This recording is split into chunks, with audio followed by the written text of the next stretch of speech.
Back in the end of 2019, I ended my journey with Android by leaving the OnePlus 7 Pro and going to the iPhone 11 Pro Max.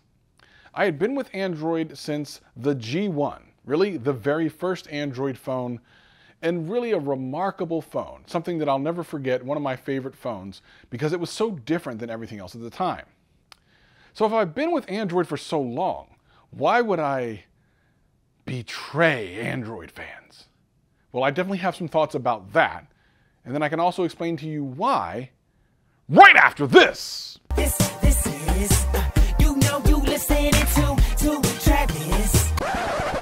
What up, players? Welcome back, and for all you new people, welcome. My name's Travis, and I do tech videos every single week and have a blast doing them. If that sounds like fun to you, sit back, relax, and enjoy the video. Anything I talk about will be in the description below, but for now, let's just get into the video. So the stupidly expensive iPhone 11 Pro Max 256 gig has been my daily phone for several months now, and I've really become accustomed to iOS, and I've enjoyed my experience with it so far. And actually, by this point in 2020, I'd kind of mentioned to everyone that I expected to be back on Android with the OnePlus 8 Pro. And let me be clear, I actually saw some people in the comments wondering where my OnePlus 8 Pro review was. Well, OnePlus didn't send me one. And while I don't necessarily feel like I deserve a free phone from OnePlus, I actually have a beef with them. But I don't really want to go into too much detail because it'll distract from the overall portion of this video. But let's just say the phone that was going to bring me back is still sitting on a shelf somewhere. And I kind of wish that it wasn't. Because Android is pretty amazing. And I've had an Android phone for about as long as they've ever existed. And I've always enjoyed them.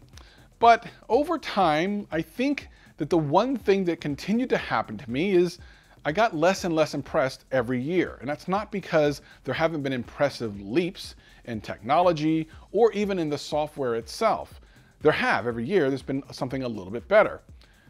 But I will say this, it became less interesting because I was so familiar with it. Now, before I get too deep into this, if these sort of things trigger you, where I'm going to say critical things about Samsung or Android and you kind of get upset, I have a video in the comments below, in the description below, that I want you to watch about brand loyalty, because none of this should upset you. If for some reason someone's saying something critical about a multi-billion-dollar company that you don't work for, that you actually pay money to, and it upsets you, your priorities are probably mixed up. Loyalty is interesting because you're only supposed to be loyal to certain things. Of course, your family, which, you know, that's the thing that seems to make sense.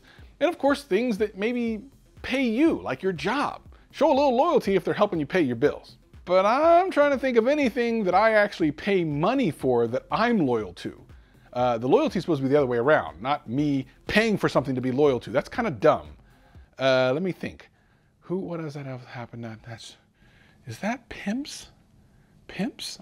Are you pimped? So at the end of the day, the brand loyalty thing, link in the description below, get educated on that. I've always loved the customization that Android has allowed. But I think over time, and especially as I got older, and especially as the technology has matured, that's mattered kind of less and less each year. But don't get me wrong, some of the cool things you can do on an Android phone, like completely changing the theme, or changing your dialer, or changing the entire operating system, are pretty damn amazing. But at some point, I just want a phone that's going to work and do everything that I want it to do functionally in a very kind of base configuration. One thing that iPhones are great at are the 80% of the things that I use my phone for. The camera, the messaging, the battery life, like all of those things that I use on a daily basis, it excels at. And that's not to say that Android phones don't. It's just that some things are better on iOS. There's some apps that are absolutely optimized better for iOS, Instagram being one of them. And if you've never used iOS on Instagram, don't bother leaving a comment because you have no idea what you're talking about. And there are other apps that are just like that. They're just optimized for iOS. It's not me. Talk to the app developers. I don't know what to tell you. Some of the things the Galaxy Note series of phones allow you to do are things that I've always been amazed by and always hyped by, but I found myself over time not using half of those features. Case in point, two of the best features on the Galaxy series of phones are Samsung Pay and DeX. Both of those I will tell everyone about and tell them that if you are getting an Android phone, you should consider getting a Samsung because Android Pay and DeX are amazing. But the reality is I almost never used either. I only ever use Samsung Pay at my grocery store. It's too much of a hassle to take it out and kind of give it to a cashier somewhere else where they don't understand that your phone is actually going to work. Now, at a convenience store, I don't mind because the charge thing is right there. And at my grocery store, I go to the self-checkout, so it was never a problem. But pretty much anywhere else, it was kind of a hassle. So I just didn't bother. And let's be honest, the 1 or 2 times when it doesn't work is pretty embarrassing. And DeX, one of the best parts about Samsung is DeX. And I gotta be honest, like all the Samsung Galaxy phones with DeX, this is a great thing. I hope they continue to iterate on it. But I didn't really use it. Because to be honest, if I want a desktop, I'll just use my desktop. Like, it's more powerful and better, so I don't really need my phone for that. And there are other options to get your messages onto your computer, as Windows 10 and the integration with Samsung has shown. So those 2 big features are kind of things I don't need. And while I love the S Pen, I used it once, maybe twice a month. So I started to find that the things that I really cared about were the core basics of the phone. Enter the iPhone. Apple has stupid expensive phones, overly expensive phones. The reality is they support them for a long period of time with no fuss. If your phone breaks from Android, where are you taking it? I can take mine to an Apple store. I guess you might take it to the geeks at Best Buy, maybe. If you didn't buy it from Best Buy, I guess you're not doing that. Where are you taking it? Never seen a Samsung store. I know they do exist, but they're a little bit like Bigfoot. I know he exists too, but I've never seen him. Whether you like Apple or not, if you've ever used them, you have to understand and you have to appreciate the interoperability between other Apple devices. Now, I've been editing all my videos on my channel on my iPad Pro for well over a year now. And the experience has been amazing. I actually come from a background of editing on computers, but there's nothing like editing on an iPad. For me, it's just head and shoulders better. And now that I use my iPhone for a lot of the B-roll I shoot on this channel, being able to airdrop is a really nice bonus. Because I don't like taking my camera apart and taking it outside, and the quality of video on the iPhone has been really spectacular. And it just works. And that's really where this comes down to. It doesn't mean that Apple is better than Android. Please listen to me when I say this because it's incredibly important. There will be people who watch this video and will hear only what they want to hear. They won't hear what I say, they will hear what they want to hear. I'm not saying Apple is better than Android or Android is better than Apple. I'm saying Apple right now is better for me because I don't need a whole bunch of extras. I need something reliable that I can integrate with my iPad and battery life be excellent. And this thing checks all of those. It's not to say that any of the Galaxy line of phones camera is not good enough for this channel. It's not it at all. It's just that it takes a couple extra steps to be able to get the content off of that phone and then onto my iPad. And I don't need to do that with an iPhone. I just don't. But so far, I've never owned a single Android that can touch the battery life that this thing has.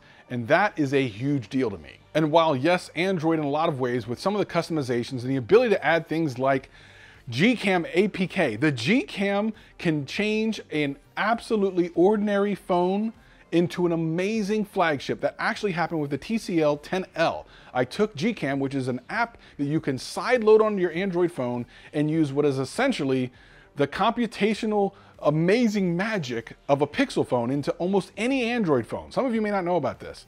It takes a camera that is kind of not good and makes it absolutely remarkable. It changed that 10L into another level of phone.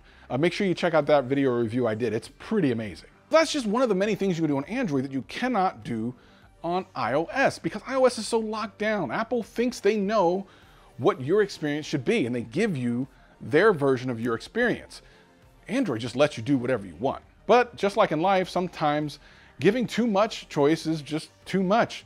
Sometimes giving someone a cultivated kind of path down through the beauty of a great experience is the way to go because you're an expert and you get paid for it.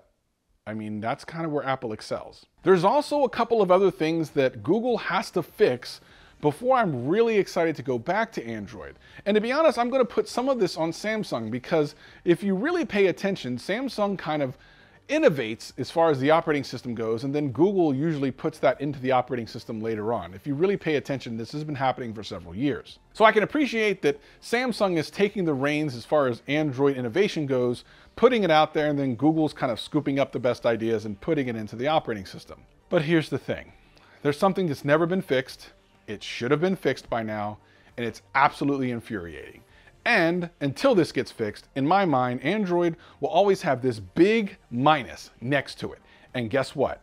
You can't deny it. There's literally no one in the comment section that can deny this fact because it's 100% true. Android updates are trash. I don't necessarily mean the quality of updates or even the operating system itself, although that's something else I'm going to talk about. I'm talking about the fact that you can't get them when they're available. A lot of phones, especially in the US and probably all around the world, have to wait many months after the operating system is announced by Google and Android.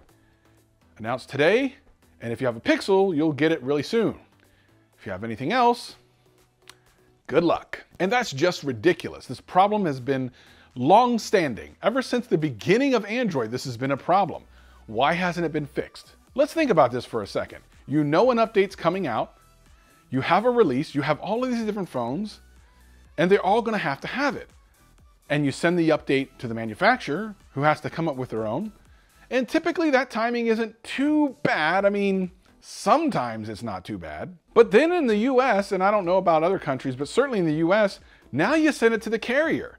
And that could be several more weeks, or in some instances, months, before it goes through that. And what you end up with are updates that are almost a year old. Some of these phones get the last operating system only months before the next one comes out. That's ridiculous. Not with iOS. Every phone that's eligible gets it the same exact day. If for some reason you are going to go in the comment section and make an excuse for Android on this, you're wrong. You need to watch a different video because you're wrong. Apple has this down pat. And next up is the amount of updates. Now, Android gets slaughtered on this. And again, there is no argument here. Plain and simple. Case in point, this is the new TCL $450 phone. It's the TCL 10 Pro. It's a really cool phone, AMOLED screen, big, beautiful screen, over 6 inches, with 4 cameras, and like, it's great. About $450, it's not quite out yet, it'll be out soon. And it marks something really interesting from this company. I made a video, I want you to watch it, that talks about how TCL could be the next challenger to Samsung for the Android throne. If you haven't watched that, make sure you watch it. I'll put it in the end screen and then probably down in the description. These guys are coming with some heat. But the problem is, we don't really know how many updates this is going to get. It's $450, and we know in general, at most, it will get 2 operating system updates, with maybe a couple of security updates past that. And I'm using Samsung's basic promises as the kind of blueprint for this, because that's what theirs is. You get 2 updates for the operating system and then a couple of security updates. $450, a couple years, okay. And this is the iPhone SE, just came out this year, $400. Sure, it's an older design, battery's not as good, smaller screen, but for the people that are gonna buy this, they won't care. However, up to 5 years of updates on this, on time, without waiting. $400, $450. 2 years of support, 4 to 5 years support. Do you see a problem here? And if you don't, you're part of the problem. For as long as we let these manufacturers and Google, Android at the top of this whole thing get away with this, the longer it's going to go on. Why would they change anything and put the money and time into it if we're not going to make a big deal about it? This is where Apple crushes Android. Now here's the thing. I am still going to come back to Android. I thought it would be with the OnePlus 8 Pro. OnePlus 8 and I are not friends at the moment. I don't know if I'm going to buy one. They're stupid expensive. So I guess the next challenger up would be the Note, which is near the end of the year. And probably I'll get it, but I'll probably get it because of this channel. And while I have a whole bunch of Android phones around here I could literally change at any time, I'd like to get something new with a slightly better cameras, hopefully better battery life than anything I have here. And that's not to say that Apple is always better than Android. Again, it's better for me. When you have as many friends as I do that have iPhones, FaceTime, iMessage, and AirDrop are so clutch that it makes it very difficult to ever consider going back to Android. But I will. The right phone has to come along, and hopefully the right changes in Android have to come along. I've talked about these things before, and I want to let you know that yes, I still love Android. I will still go back to Android one day. What will the phone be? I don't know. Maybe the Note, or maybe someone else will come out of the woodwork like last year when it was OnePlus. Who do you think it'll be? Tell me in the comments below, what phone will I get next on Android, and what do you love about Android? Or maybe what you don't like about Android. In the comments below, I'll see you there. Peace and love.